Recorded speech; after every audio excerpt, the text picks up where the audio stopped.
하늘 아래 새로운 건 없다. 삶의 문제는 예나 지금이나 크게 다르지 않다.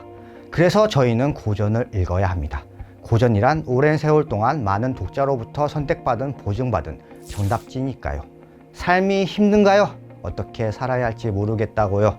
가장 효율적인 방법, 고전에서 답을 찾아보는 건 어떨까요?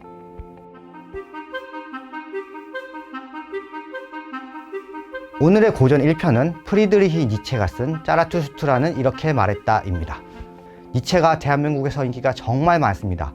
니체가 쓴 저서도 인기가 많지만 마흔에 일른 니체, 니체의 마지막 선물, 사는 게 힘드냐고 니체가 물었다.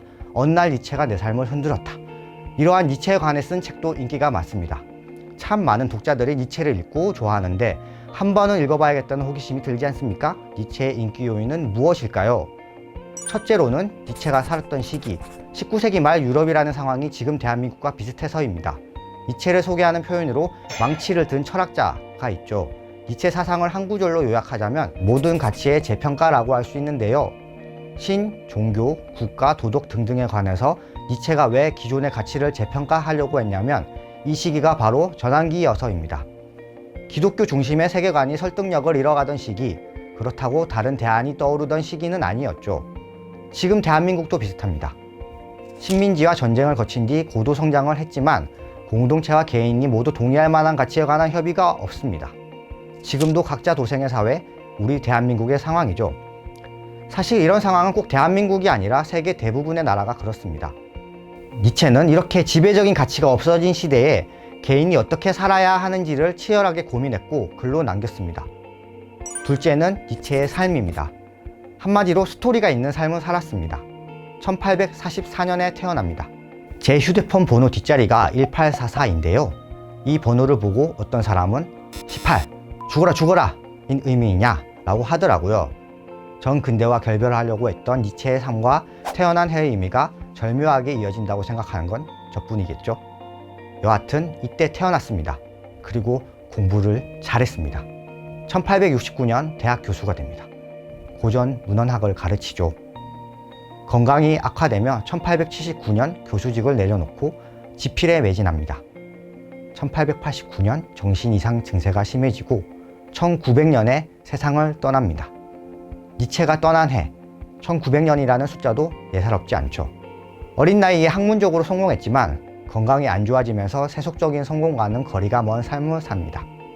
그가 펴낸 책이 생전에는 크게 환영받지 못했습니다.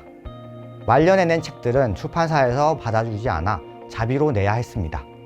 그가 사랑했던 여인에게 퇴짜 맞은 이야기라거나 바그너와의 어긋난 우정 등등도 회자되죠. 그런데 이렇게 실패한 삶을 살았던 니체가 죽고 나서 화려하게 부활합니다. 이런 식으로 사후에 더 높게 평가받는 사람들이 있습니다. 공자, 예수 그리스도와 공통점이 있네요. 셋째, 문체입니다. 니체 저서를 읽어봤다면 아시겠지만 통상 철학자, 그 중에서도 근대 철학자로 분류되는 사람이 쓴 글 중에서 가장 매력적이고 이해하기 쉽습니다. 칸트의 물자체, 헤겔의 변증법, 독일 현상학. 무슨 말인지 아시겠습니까? 형이상학이라고 하는데요. 근대 철학자가 연구한 주제가 쉽지 않습니다. 그런데 니체는 그렇지 않았습니다. 니체 문장은 간결합니다. 이해하기도 쉽고요. 그러면서 깨달음을 주거든요.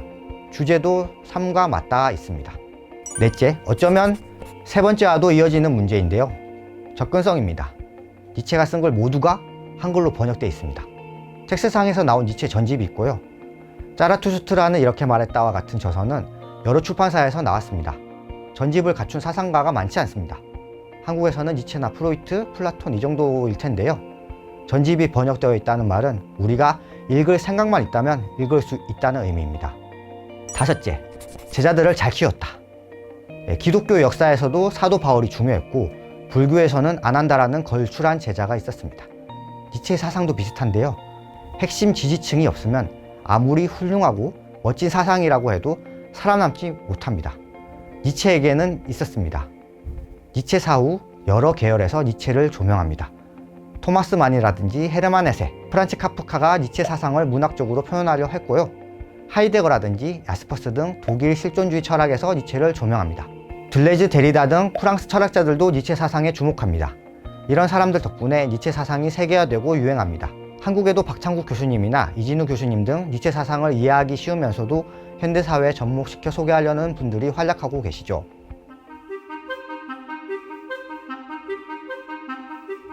니체 저작 중에서 어떤 작품이 가장 중요한가? 라고 했을 때는 의견이 갈립니다. 그런데 어떤 작품이 가장 인기가 많은가? 했을 때는 정답이 있습니다. 바로 짜라투스트라는 이렇게 말했다인데요. 어떻게 하냐고요? 서점 판매 지수를 보면 알 수 있습니다. 니체 저작 중에서 가장 다양한 번역본이 존재하는 작품이기도 하죠. 연구자에 따라서는 도덕의 계보처럼 논문 형식을 갖추고 의미가 비교적 명확한 책을 먼저 권하는 사람도 있는데요. 제 개인적인 생각으로는 니체 입문서를 먼저 읽어보고 니체 사상을 대강 안다면 도덕의 계보보다는 짜라투스트라는 이렇게 말했다를 읽는 게 니체의 매력에 점점 더 빠지는 수순이 아닐까 싶습니다. 이 책은 우화 형식입니다. 이야기 형식인데요. 주인공인 짜라투스트라가 이곳저곳을 여행하며 만난 사람들에게 지금 문명이 어떤지, 앞으로 인간은 어떻게 살아야 하는지를 이야기합니다. 그것도 아주 센 패러디입니다. 기독교, 그리고 어떻게 보면 불교에 대한 패러디이기도 한데요. 형식적으로 보면 이 책은 모든 장에서 제목처럼 짜라투스트라는 이렇게 말했다로 끝맺습니다. 이게 바로 불경의 형식이거든요. 그리고 내용적으로 봐도 성경이나 고대 그리스 산문에 대한 패러디로 가득합니다. 패러디라는 게 쓰는 사람도 그렇지만 읽는 사람도 즐겁잖아요. 재밌습니다. 이 책을 읽다 보면 니체가 얼마나 낄낄대면서 이 글을 썼을지가 상상됩니다. 실제로 니체는 짜라투스트라는 이렇게 말했다에 관해 상당히 만족했습니다. 니체가 스스로를 돌아보며 쓴 책, 자서전 성격인 책이 이 사람을 보라인데요. 여기서 니체가 짜라투스트라는 이렇게 말했다를 어떻게 평가했냐면요. 인류에게 준 선물이라고 말합니다. 여기서 기독교, 철학적 인식론, 공리주의 등등을 깔 수 있는 모든 건 다 깝니다. 이 책은 지금까지 너희들은 모두 다 틀렸어. 내가 진리를 말해줄게. 진리가 뭐냐면 궁금하지? 진리는 없어. 도덕도 없다? 관점만 있을 뿐. 이런 내용입니다. 재밌죠?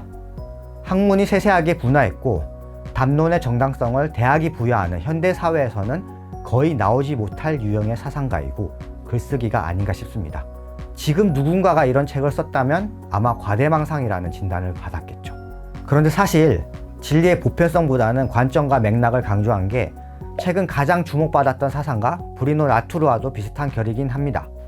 자, 그럼 이 정도로 책 소개를 마치기로 하고 실제로 어떤 문장이 있는지 알아보겠습니다. 저는 이 코너를 준비하면서 오랜만에 이 책을 정독했는데요. 다시 읽어보면서 든 생각은 와, 이건 고급 자기계발서다. 데일 카네기 저서들을 최초의 자기계발서로 꼽기도 하는데요. 저는 니체의 짜라투스트라는 이렇게 말했다야말로 그 자리를 차지해도 되지 않을까 싶었거든요. 몇 가지 문장을 소개하겠습니다.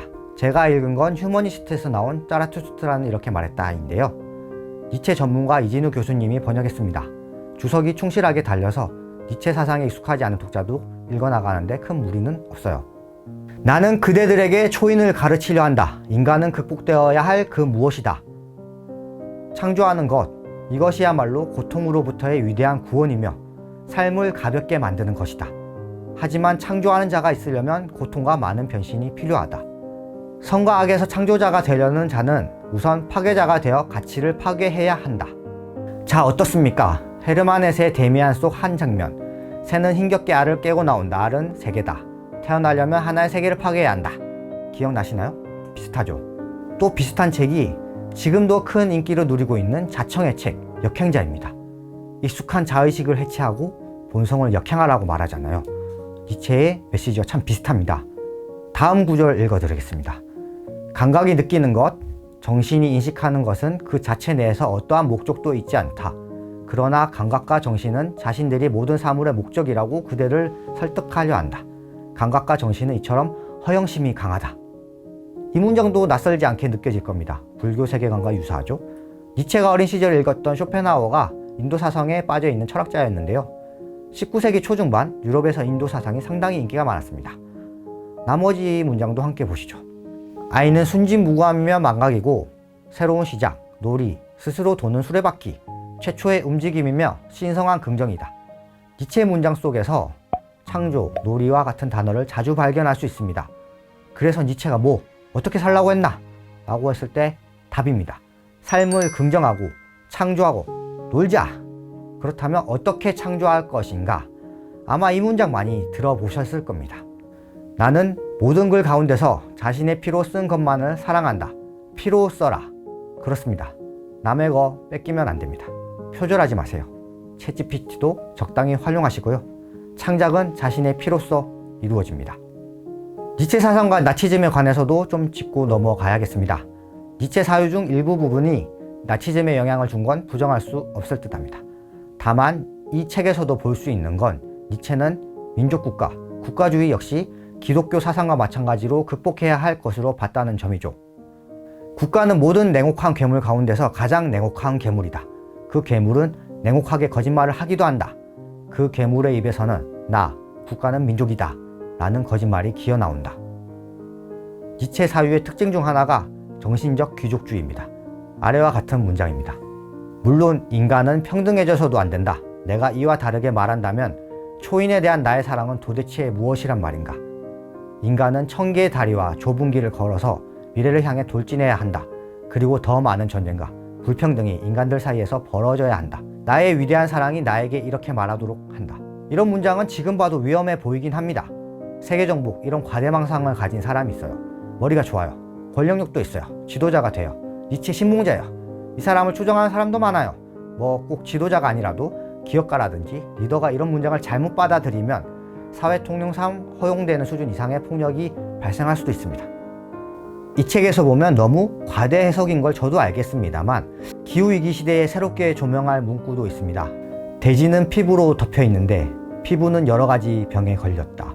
예컨대 이 병 중 하나는 인간이라는 병이다. 이런 문장이죠. 이런 문장을 보면 니체는 정말 인간이란 종을 혐오한 건 맞는 것 같습니다. 초인이 되지 못한, 될 생각이 없는 평범한 인간 말이죠. 자, 어떻습니까? 부르의 고전 니체의 짜라투스트라는 이렇게 말했다. 한번 읽어보고 싶어지지 않나요? 저 같은 경우에는 10대 후반, 20대 초반 때 니체의 문장에서 위로를 얻었습니다. 세상은 혼돈이고 미래는 불투명한데 어른들이 이미 만들어 놓은 세계가 불합리하다고 생각했거든요. 니체가 어떻게 살아야 하는지에 관해 구체적으로 알려준 건 아니지만 삶을 긍정할 것, 웃을 것, 어제의 나를 극복할 것 등등을 말할 때 조금이라도 힘을 얻었던 듯합니다. 지금도 상황이 그리 많이 바뀐 것 같지 않습니다. 최근 인기를 끌고 있는 마흔에 읽는 니체라는 책에서 보듯 니체의 문장은 시대를 불문하고 호소력이 짙습니다. 삶은 혼돈이니까요.